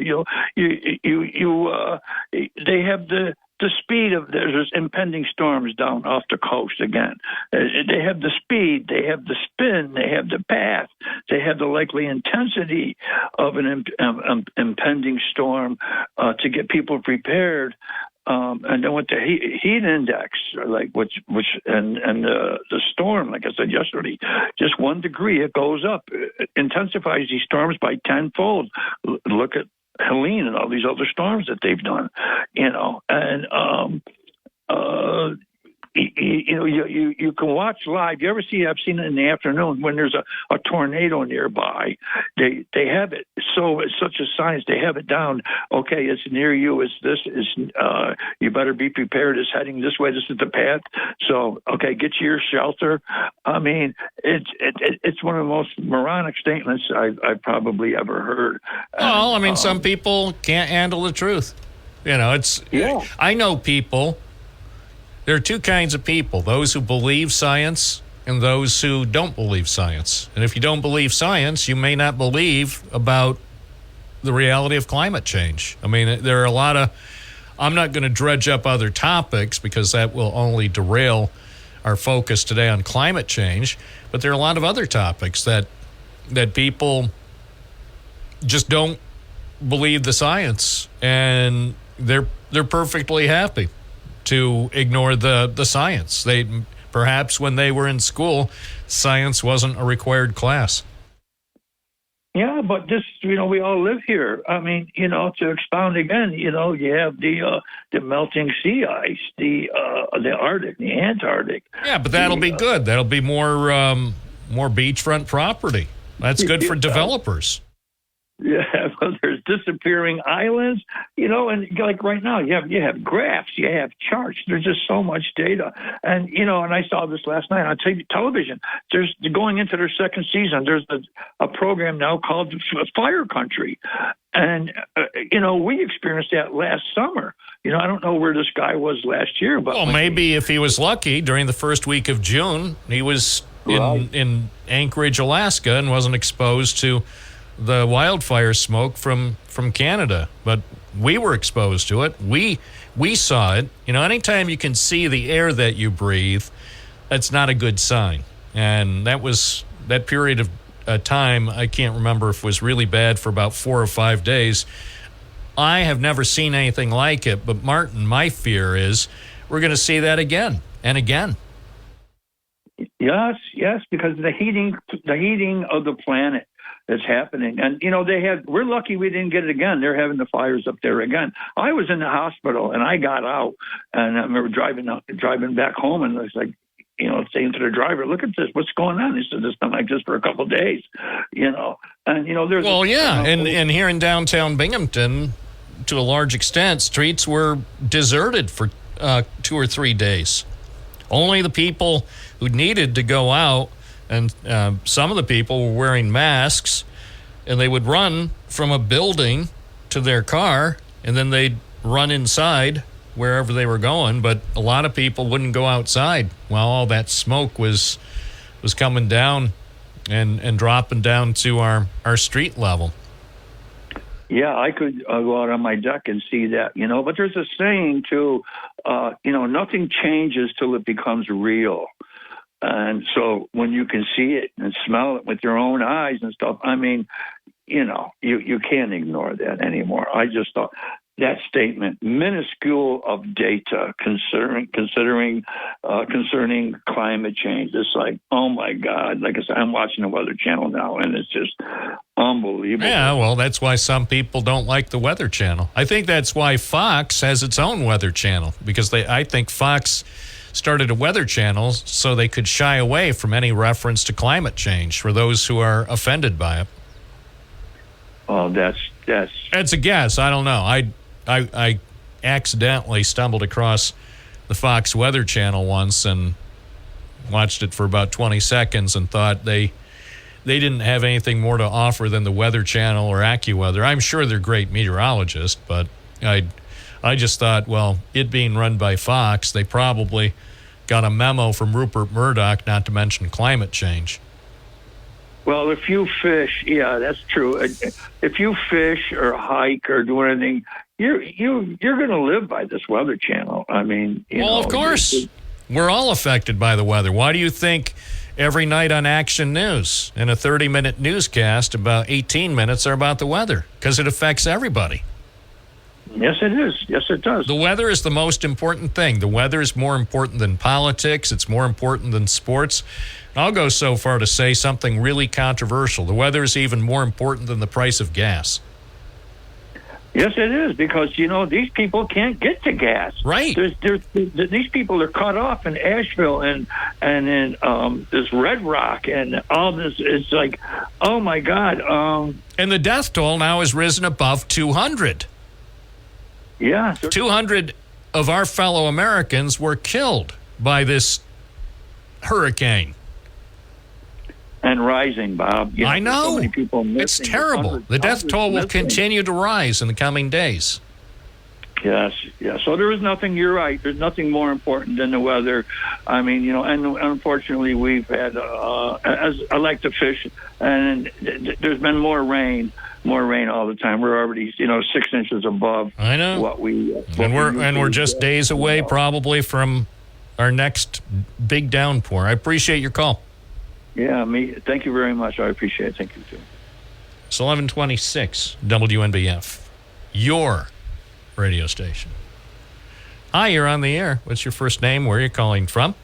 Hi, is this my source for breaking news? No, this is Bob Joseph. What's on your mind, DJ from Binghamton? I just got pelted with an acorn. Oh, I had that happen to me last summer. I was sitting on my deck minding my own darn business, and I got pelted by an acorn, and it hit me on the noggin. My first thought was, why do we even have acorns? My dad used to collect hickory nuts. He used to go out to where the hickory trees were, and he's German, so he used to make a wreath out of hickory nuts. He'd pile them on in a circle, and then he'd paint them gold, and he'd hang it on the wall. It was a pagan wreath. Anyway, Bob, the fog has lifted, and it is beautiful outside. Yeah, I'm going to, as soon as they unlock my talk cage at 12:01, I'm going to go outside and do some reporting. I could cut that off for you. It's not a very thick cable that you have holding you in there. I was in there. I know, but you have to respect. Yes, I know. If I wanted to break out of here, I know how. I'm just saying you have to respect the people who operate this place. They have the talk cage locked between 9 and noon as a sign of respect, that they know I'm going to do the best darn program for 3 full hours. It's sort of a way of respecting the quality of the program. And that you do. I was listening to the reason I came where I am now is because I was listening to the Broome County Executive Jason Garnar, as our lovely broadcaster on WIBT calls him. And as I heard Mr. Garnar, I thought it was Dad, who used to work here where I'm walking around, my alma mater. So the hills are very green. I don't understand. There's hardly any colors. And I got pelted with an acorn. But, Bob, everything's changed here, man. There's no more couches in the library. No more newspapers on those skewers so you don't steal them. The wooden skewers, they put them on wooden skewers. If I want to go to a library on Court Street and read the Wall Street Journal, how can I read it? What do I have to do, sign it out? You got to go online. That library over there at Court Street they still have the skewers. Oh, good. I was scared for a second because I love my newspapers and Speedies on skewers. Well, this library at SUNY Broome, where I graduated from in radio and television, as you well know, they took out all the couches, they took out all the newspapers on skewers from the library. The bookstore is now owned by Barnes & Noble. I heard that dude call up earlier, and I called Barnes & Noble. He said they're just having a sale on RVs. Yeah, a couple of listeners said that it's apparently they do it in the spring and fall. So I'm going to go over there. I might go over this afternoon, see if I can get a deal. One of our listeners suggested that I go over there and get a deal on one of the RVs, and then here's what he wrote. It's an RV show, and he said, Bob, purchase an RV and take your show on the road. So I said, that's an excellent idea. So I'm going to go over there, and you know what they say? Money talks, no one walks. But Bob, here's the problem. There will be no tower. You won't have a tower, so what are you going to do? A little podcast inside of an RV? You don't need a tower anymore. You don't. You do it with. They have a cell. It's called what is it? U-Cell or U-Serve or something. It's like a little backpack. That's how the That's how the people at Action News and News 34 and Fox 40, that's how they do their live shots. Now, you don't need microwave. You just get one of these packs, and you make sure you have enough cards in there. The more cards you have, the better your picture and the better your sound. So that's what I'm going to do. I might actually do a video version of the show every day from a new location. Well, I do have a little bit more of disturbing news. Joe from Veterans is gone. He retired. So I came over to see Joe from Veterans, who once got me $1,900 in cash, and I bought the most beautiful guitar signed by Adrian Smith of Iron Maiden with it many years ago when I went to college here. He's gone. Everybody's gone. Joe from Veterans is gone. Everybody's gone. Well, you don't expect people to work forever, except for me. Except for me. Well, yeah, but let's face it. It's like most people. Let's say, I don't know, 3/4 of the people usually try to retire by age 50 or 52, and then they have 30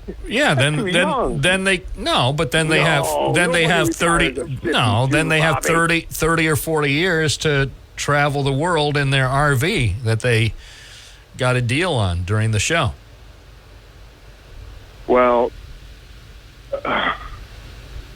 this place has really changed. Oh, for the better. It's changed for the better. No. I will say, because I've lived here for a while, I believe this place has changed for the better. I'm talking about SUNY Broom. You go into the bookstore and it's Barnes and Noble now. Oh, so what? SUNY Broom. So what? They changed. That's okay. Everything changes. Into the library. Everything changes. WNBF changes. Everything changes. There's nothing wrong with change. There used to be 4 big couches in my library. You could sit on there and you could read the newspapers. I got no friends because I read the papers. Remember that? That's Vincent Furnier, Alice Cooper.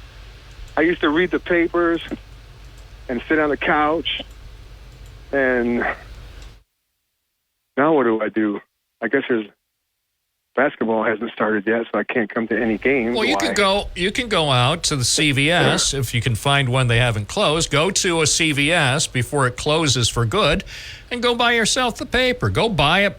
Put down the money and buy yourself a copy of the Press and Sun Bulletin. There, it's solved. Bob, that should not have been your answer. Your answer should have been to go on WNBF.com and read the stories on that website. That's better than the Press with Sun Bulletin.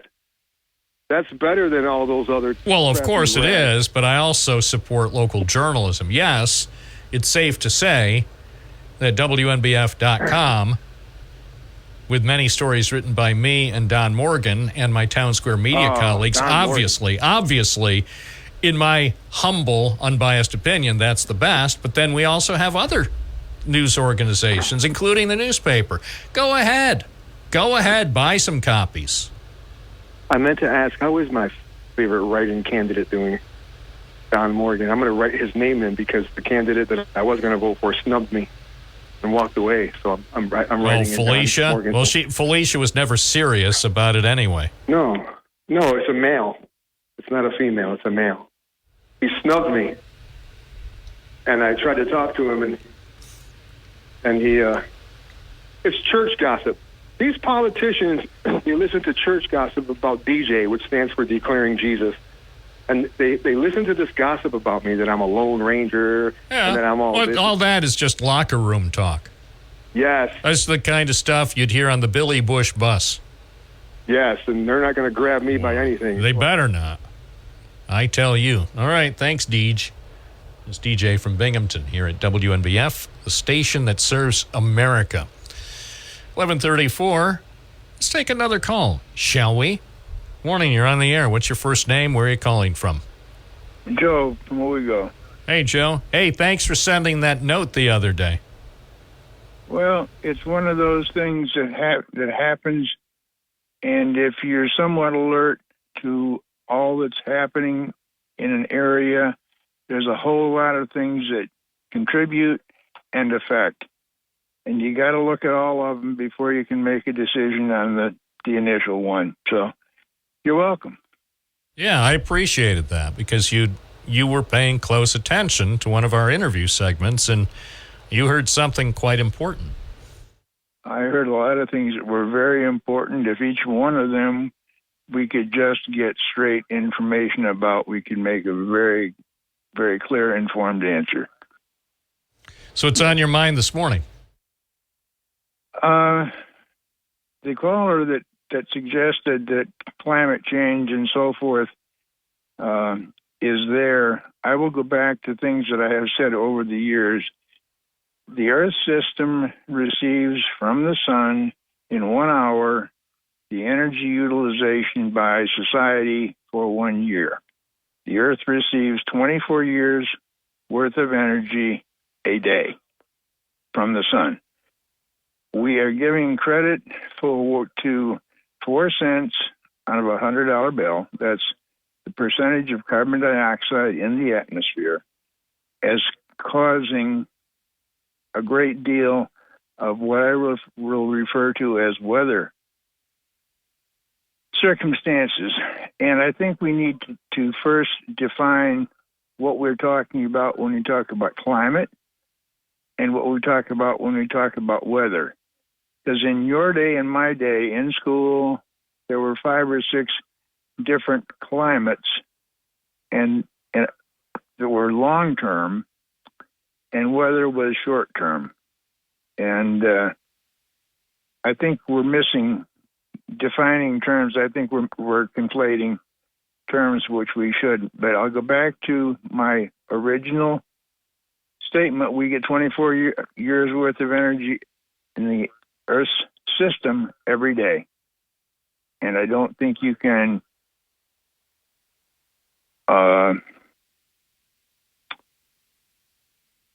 distinguish the effects of what's happening with 4 cents on a $100 bill's worth of carbon dioxide. And I did call NOAA and ask them why they couldn't simply issue carbon dioxide concentration on a daily basis, because based on available instruments, it doesn't take much to determine it. They just didn't think it was worthwhile, the individual I talked to. Well, but anyway. And by the way, remember, people at the local office are in no position to make a decision. That would have to come from the headquarters. I can understand that. I'll talk to headquarters at some time. Yeah. And there's one other thing. In 1972, there was a professor of geology at SUNY Binghamton who said, appreciate the fact that between 11 and 16,000 years ago, the ice was a mile thick where you're standing. Climate change. Talk to you later. Thanks, Bob. Thank you, Joe. From Owego. 1138 WNBF. All callers should go to their phones now and simultaneously dial 607-772-1290. I'm Bob Joseph. This is Binghamton Now. Thursday morning, 1140. Morning, you're on the air. What's your first name? Where are you calling from? Hey, good morning, Bob. This is Vinny from Binghamton. I wanted to call in to kind of, actually, first of all, I just want to say this, and I think you know how I feel about yourself in this program and your hosting that you do, and it's us all being human. I just want to say you do a heck of a job, man. You really do. You get up before most of us get up, and you're out here hitting the road and trying to bring information to the listeners and stuff like that. And, I was sitting here thinking the other day, if anything happens where you're gone, they're not going to be able to replace you because you've got to be from this area. And that's what I don't think sometimes it makes me so angry. And I've talked to you about this before. It makes me so angry when I hear these people call in and go after you when you've got nothing to do with the situation. It makes me so angry when I hear people call in and they want you to do their dirty work. They want you to say this. They want you to do this. Bob, why didn't you say this? It just makes me they want me to join the echo chambers, and I'm not gonna. Yes. That's the whole point of the program from its inception. was there is one person on the radio in America who has managed somehow to step outside the echo chambers, and you're listening to him. It is. This is so rare. Bob, I've had, and I'm sure some other people, I've had the opportunity to call in a lot of shows, the ones that are national, over the years, and I've enjoyed it. Sometimes I would wait for an hour to say what I have to say, and sometimes they would break back in. Vinny from New York, are you still there? Yeah. Well, listen, the host, we're changing the subject now. So do you want to stay? Absolutely. What are you guys talking about? And I join in, and I stay in, and I get on. But some people get angry, like your caller a week or two ago when they wanted to call in and talk about numbers, about the ISIS and stuff like this. And then you said, no, listen, numbers, what do you think we should do about the border? And then this person went after you and ended up calling you an idiot. When you ask them simple, what do you think you should do? Don't give me numbers. Okay, we know about that. What do you think we should do? This person calls you an idiot. Now, this is the same person, the exact same person who called in maybe 2 weeks ago and was talking about Donald Trump and the attempted assassination on him. And this guy went on and he said, all these Democrats saying this and this. And then he said this. Well, this is for Matt Ryan and the rest of you guys that call in your show.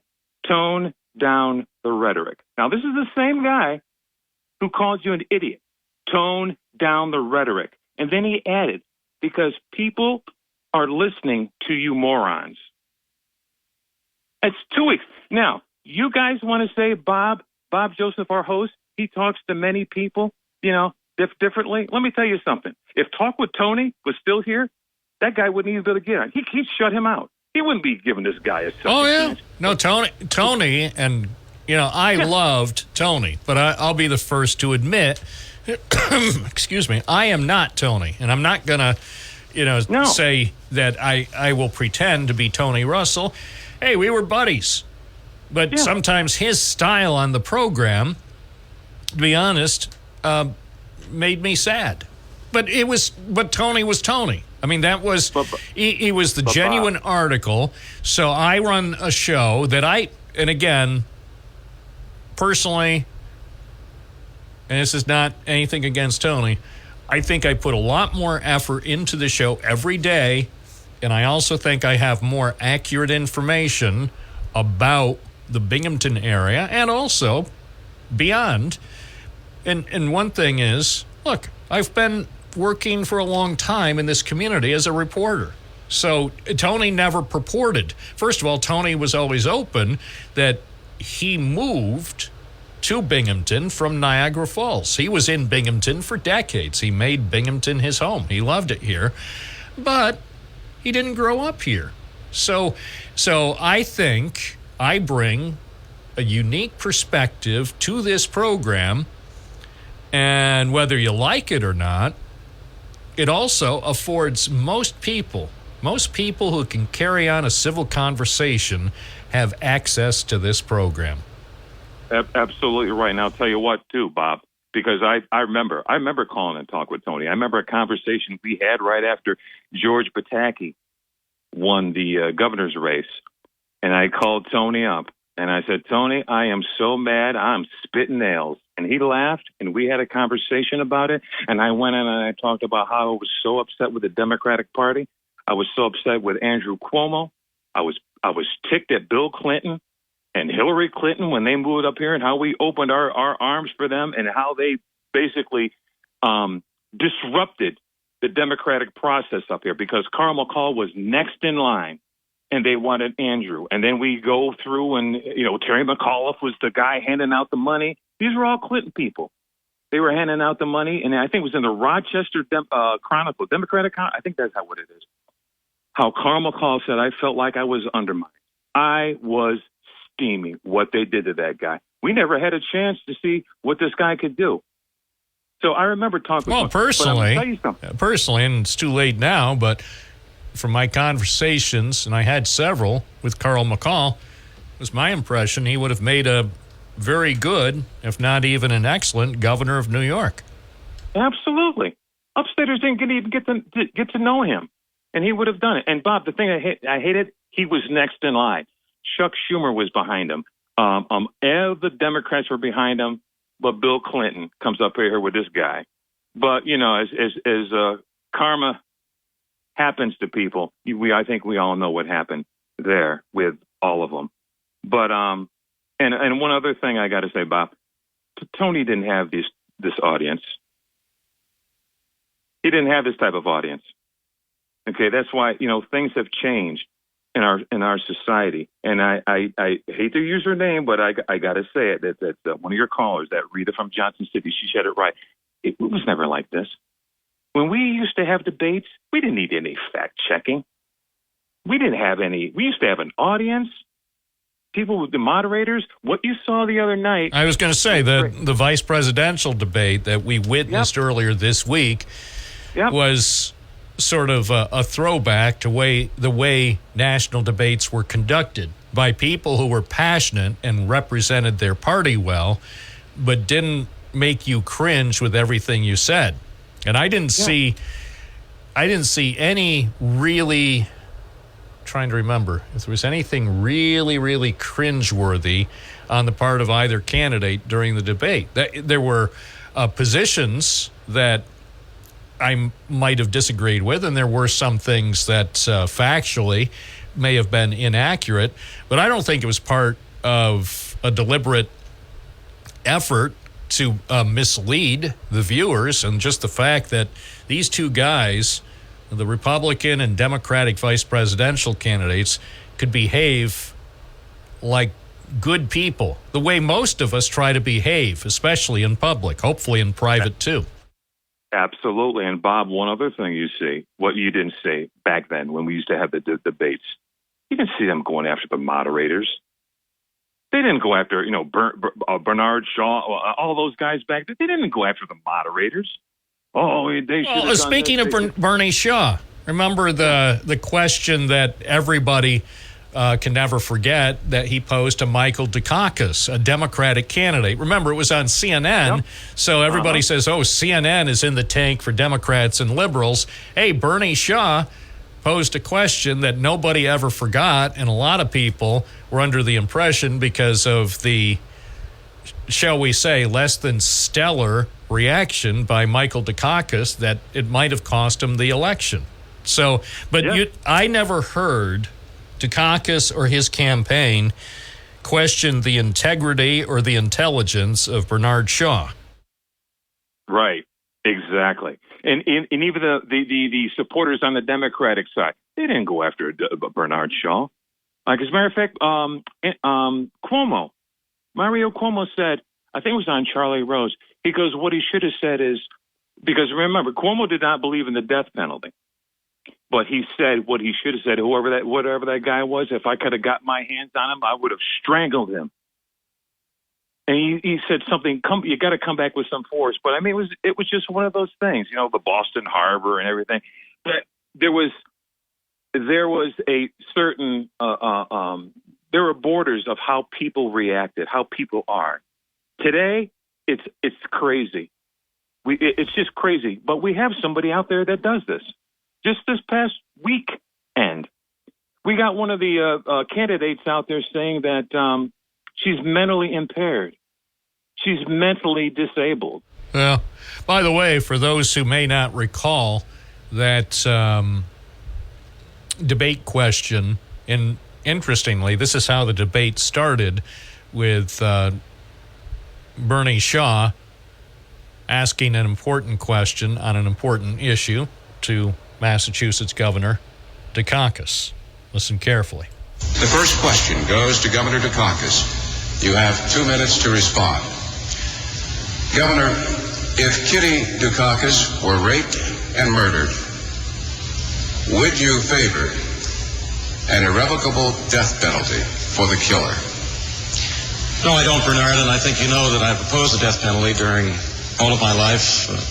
I don't see any evidence that it's a deterrent, and I think there are better and more effective ways to deal with violent crime. We've done so in my own state, and it's one of the reasons why we have had the biggest drop in crime of any industrial state in America, why we have the lowest murder rate of any industrial state in America.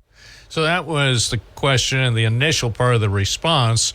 And according to the Time.com website, the story below that video clip says, well, some criticize the fairness of the question. To viewers, the answer seemed both dispassionate and dismissive. Years later, Dukakis would recall his response, saying, I have to tell you, and maybe I'm just still missing it, I didn't think it was that bad.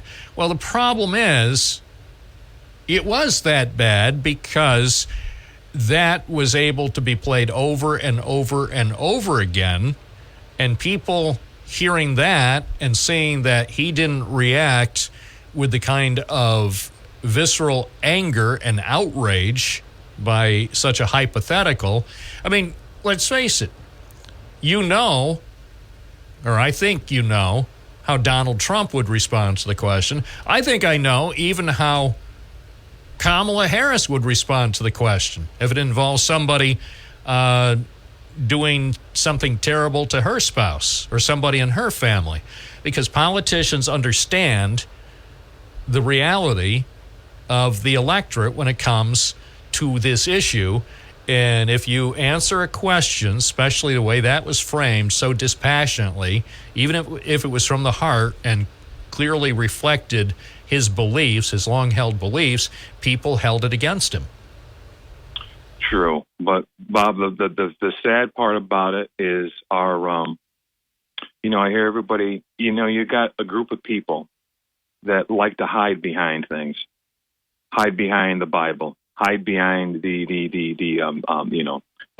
Second Amendment and the First Amendments. They like to hide behind this stuff. And when you see something rotten happen and you don't say anything, I'm telling you, sometimes you're the cause. You're the cause.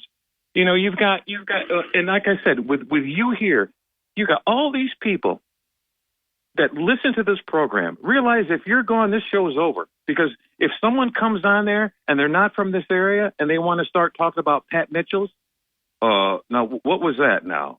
Oh, it used to be over here. You got to have somebody from this area. That's the greatness. That's the greatness of this show. But some people want me to be replaced by Sean Hannity's nephew or something, or Dan Bongino's grandson. That's what some people want, and they wouldn't care if the person had no connection at all to Binghamton. Exactly, and that's the way. That's the way they want. See, they don't care. The only thing they care about is what they say. They don't want anybody, and instead of coming up and trying to disprove it, they want to try to go after the caller. And it's the craziest thing.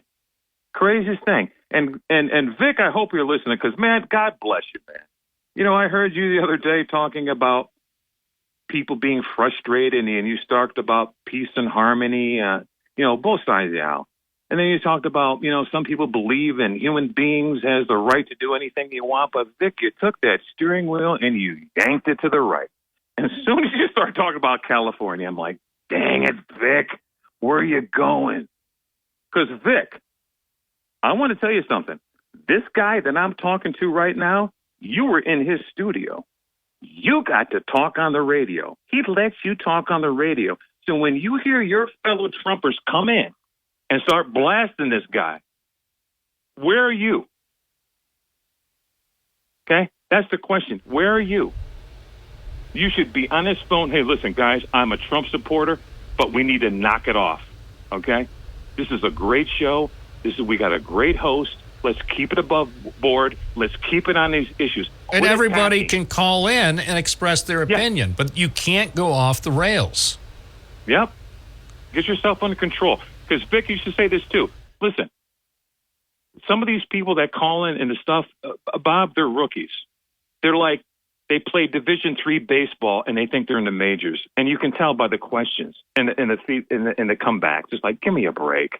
You guys have no clue. But they want to accuse you of not knowing it. No. You're rookies. You don't know what you're talking about. But that was my thing to Vic. Like I said, God bless. His heart is in the right place.